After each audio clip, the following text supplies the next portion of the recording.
Kami dari kelompok 2 akan mempresentasikan hasil dari diskusi kami, yaitu uji regresi logistik faktor resiko. Saya Azikia Aprilia Handayani sebagai moderator sekaligus pemateri pertama. Saya Kurnia Umi sebagai pemateri kedua. Saya Rizky Umami sebagai pemateri ketiga. Saya Bayaptanti Wirya Asmarani sebagai pemateri keempat. Baiklah, langsung saja di sini saya akan menjelaskan pengertian dari uji regresi logistik, di mana uji regresi logistik adalah teknik statistik yang digunakan untuk memodelkan hubungan antara satu variabel dependent biner, misalnya ya atau tidak, atau satu atau nol dengan satu atau lebih variabel independen, baik yang bersifat kategorial maupun kontinu. Di sini regresi logistik berguna untuk memprediksi probabilitas suatu kejadian berdasarkan faktor-faktor resiko atau variabel independen yang ada.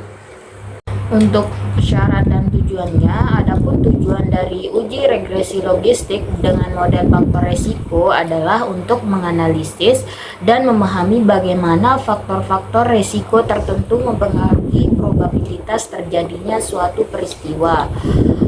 Misalnya keberhasilan atau kegagalan, penyakit atau tidak sakit, atau kecelakaan atau tidak kecelakaan. Regresi logistik digunakan untuk memprediksi kemungkinan atau probabilitas suatu kejadian berdasarkan kombinasi faktor-faktor risiko yang ada. Untuk syarat-syaratnya yaitu yang pertama itu data yang valid, yang kedua itu ada reliable, dan yang ketiga itu berasal dari data primer. Untuk contoh kasusnya di sini kita akan mencari hubungan antara ASI eksklusif, pekerjaan ibu, berat badan bayi, dan umur ibu. Untuk hipotesis sementaranya, hipotesis 0 yaitu tidak ada perbedaan antara ASI eksklusif dengan pekerjaan ibu, berat badan bayi, dan umur ibu. Untuk hipotesis alfa, hipotesis 1 yaitu ada perbedaan antara ASI eksklusif dengan pekerjaan ibu, berat badan bayi, dan umur ibu. Baik, selanjutnya untuk tahapan analisis datanya, di mana langkah pertama yang kita lakukan yaitu kita klik menu analyze, lalu kita pilih regression, kemudian kita pilih binary logistik. Terus langkah selanjutnya akan muncul kotak seperti yang ada pada gambar di samping.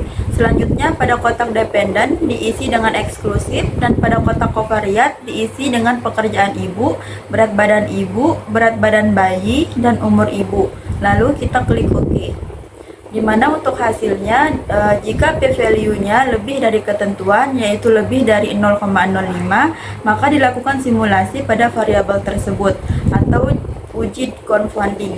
Dalam uji confounding sendiri dilakukan perhitungan persentase dengan cara mencari nilai OR-nya, yaitu dengan melihat nilai XB variabel yang paling besar. Terdapat pada variabel umur ibu menyusui sebesar 1,085,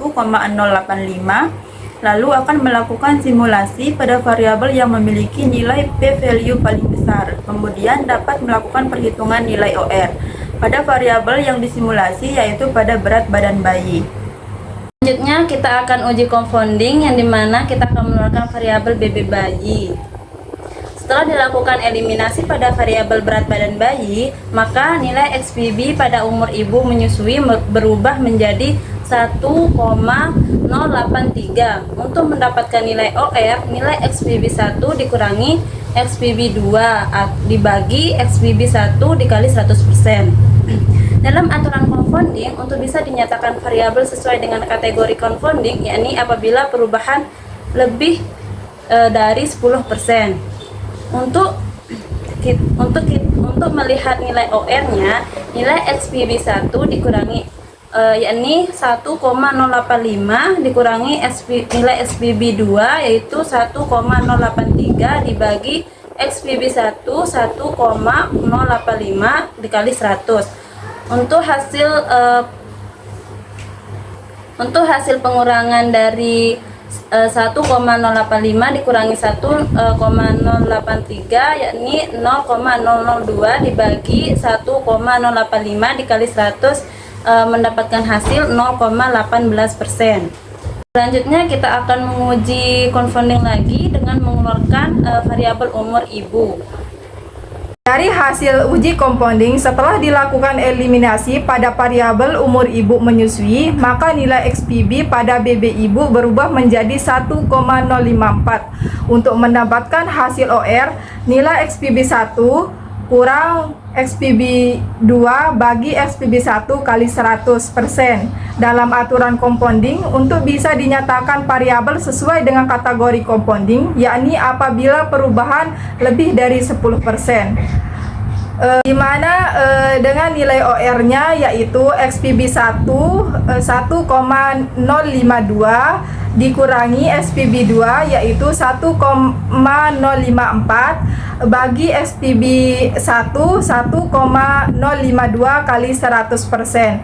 Dari hasil 1,052 kurangi 1,054 yaitu 0,002 bagi 1,052 kali 100 sama dengan 0,19%. Selanjutnya ada uji compounding yang ketiga. Di sini kita mengeluarkan variabel berat badan ibu. Dari hasil uji compounding, setelah dilakukan eliminasi pada variabel BB ibu, maka nilai XPB pada pekerjaan ibu berubah menjadi 0,183. Untuk mendapatkan nilai OR, nilai XPB 1 kurangi XPB 2 bagi XPB 1 kali 100%. Dalam aturan compounding, untuk bisa dinyatakan variabel sesuai dengan kategori compounding, yaitu apabila perubahan lebih dari 10%. Dari nilai OR, di sini ada XPB 1, yaitu nilainya 0,154.